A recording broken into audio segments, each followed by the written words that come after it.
You are 19 years old. You are standing on a stage at the MTV Video Music Awards. The crowd is cheering. You are holding a trophy. You just won Best Female Video. You are mid-sentence in your acceptance speech, thinking about how long you waited for this. You drove to Nashville at age 11 with demo tapes nobody wanted. Your dad transferred jobs so the whole family could move for your career. You spent your teenage years being told to smile more and mean less. And now you're here, holding this, in front of the whole world. And then, a man walks up onto the stage. His name is Kanye West. You have never had a conversation with him in your life.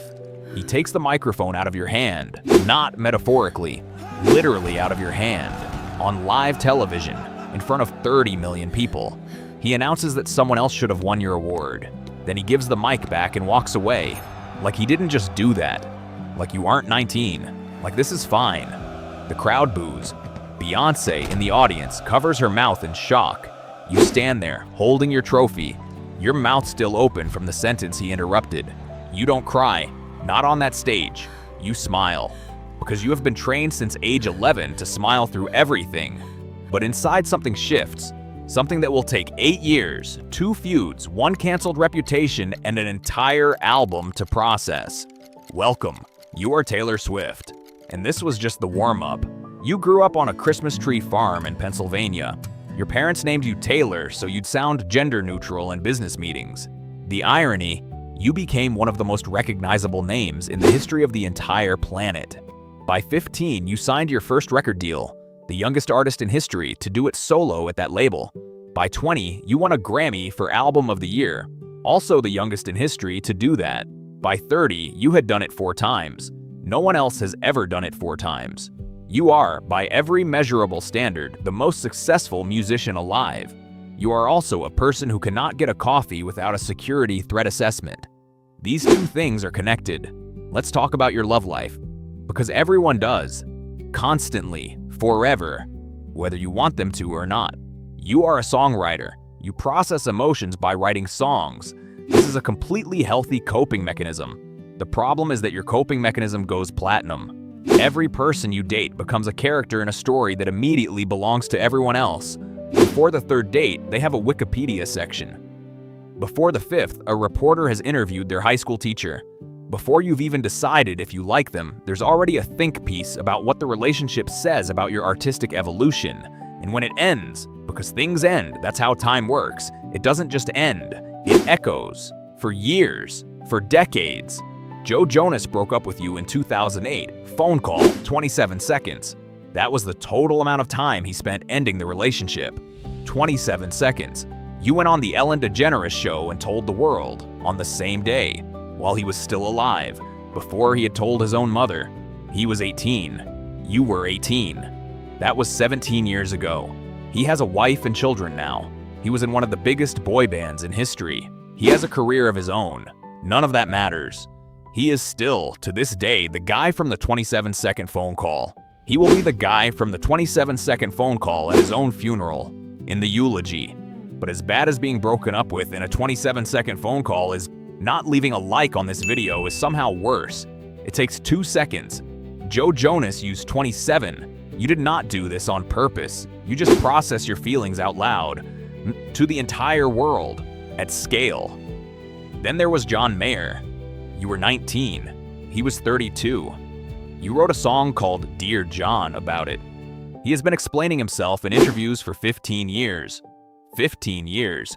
He is a Grammy-winning artist in his own right. Nobody asks him about that.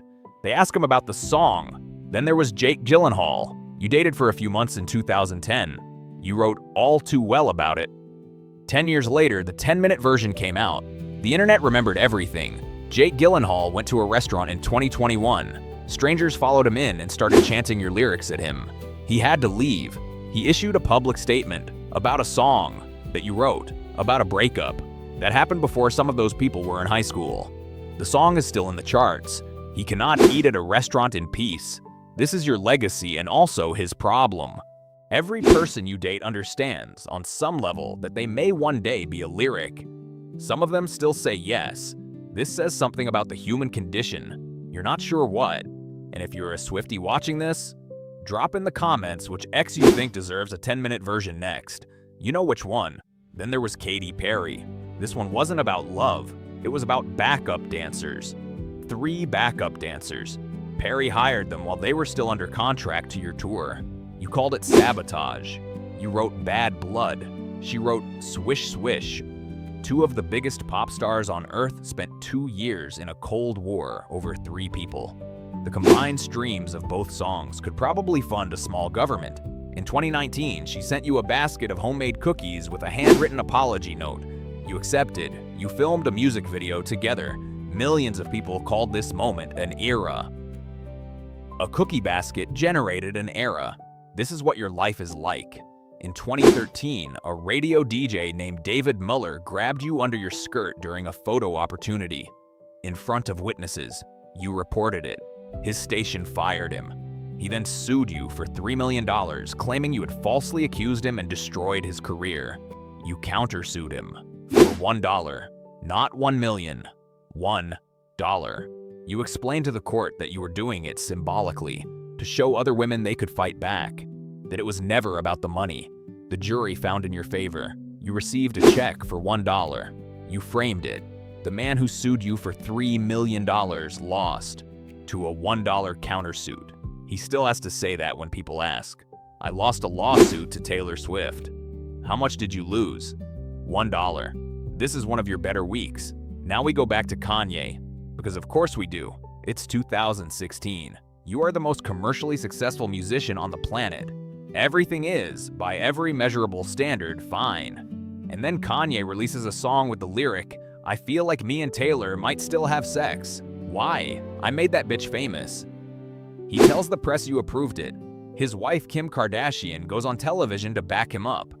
There's a recording, they say. You gave your blessing. You did not. Not to that word. Not to that framing. You say so publicly, clearly, specifically.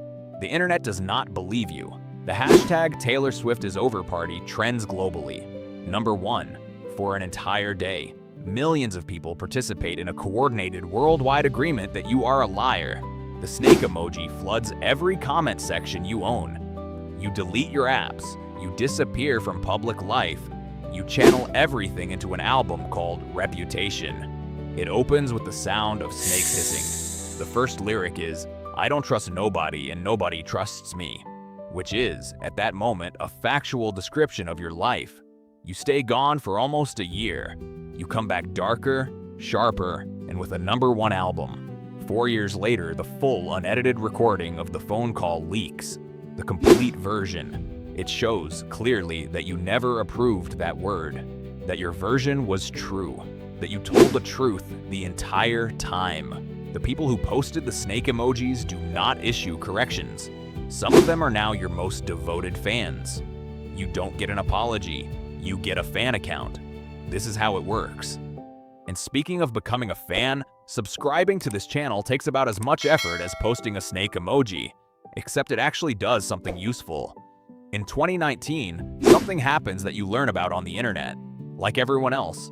For 13 years, you made music, 6 albums, everything from age 15 through your late 20s, your voice, your words, your work. The masters, the original recordings, belong to your label. You had been trying to negotiate, buying them back for years. Then, without warning, the label owner sold the entire company to a business owned by Scooter Braun.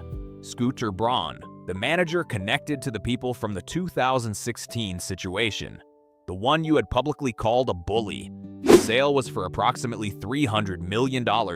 You were not consulted. You were not called. Nobody knocked on a door. You found out by reading it online. Like a fan, you tried to buy the masters back. You were told it would come with conditions, requirements about how you should behave, what you should say, how quiet you should be.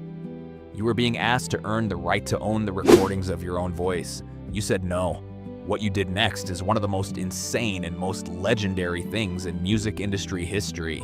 You went back into the studio and you re-recorded every single album. From scratch, note by note, song by song. With vault tracks added, songs nobody had ever heard, making each new version more complete than the original. You called them Taylor's version. You told your fans, only listen to these. If you stream the originals, the money goes to someone else. If you stream Taylor's version, it comes to me. The originals started losing streams within 48 hours. The investment case for owning your masters collapsed in real time. The woman they bought walked away and made herself again, for free. And every single fan followed her to the new version without blinking. This took years of your life. You did it while making new albums, while going on the biggest tour in history, while people debated whether you were brilliant or petty. For the record, you were both. That's the good part. The Eras Tour. 149 shows, 5 continents, 21 countries, 3 hours and 20 minutes per show, minimum. 21 months. The tour made more than $2 billion. No concert tour in history has ever made $2 billion. Not the Rolling Stones, not U2, not Michael Jackson, not anyone. You. An economist published a peer-reviewed paper about the economic impact of your tour schedule. Cities where you performed saw hotel prices rise weeks before you arrived. Restaurants booked out months in advance. Airlines added flight routes specifically for your dates. Several city governments issued official public statements about traffic disruption caused by your presence. Official government statements about a singer. In Edinburgh, Scotland, seismic sensors detected unusual underground movement during your shows. Scientists analyzed the data. It was your audience. 73,000 people jumping at the same time. You shook the earth. Not metaphorically, literally. You finished the tour. A few months later, you were at the Grammys. You won Album of the Year for the 4th time. No artist in history had ever done it 4 times. You stood at the microphone. You thanked your fans. You looked like someone who had been awake since 2006 and had no intention of stopping. In 2023, you started dating a football player, Travis Kelce, Kansas City Chiefs, one of the greatest tight ends in NFL history. You attended his games. That was all. You sat in a suite and cheered.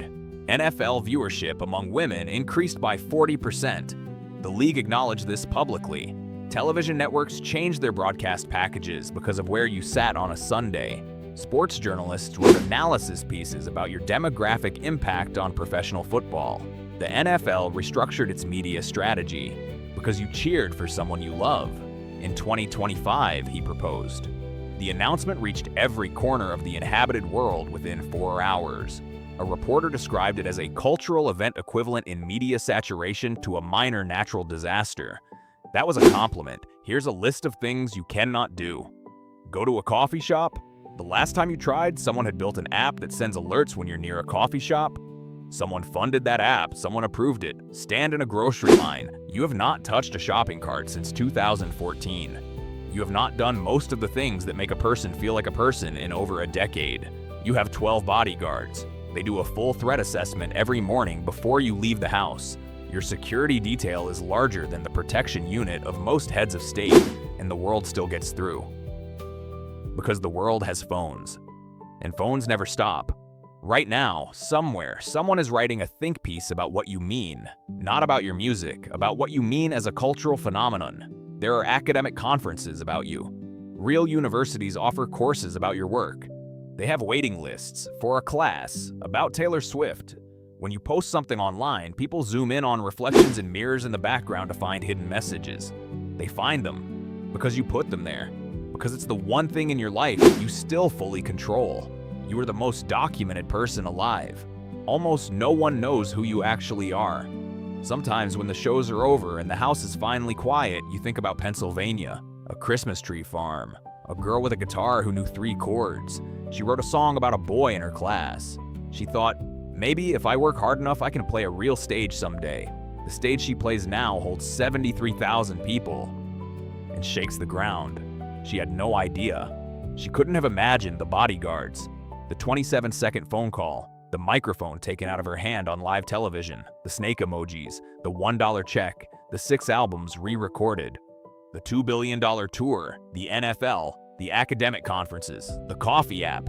She couldn't have imagined any of it, which is the thing, isn't it? You didn't become Taylor Swift. Taylor Swift happened to you. She has 4 Grammys and 12 bodyguards and no coffee. She's got vault tracks for this era, too. They're going to be good. They always are.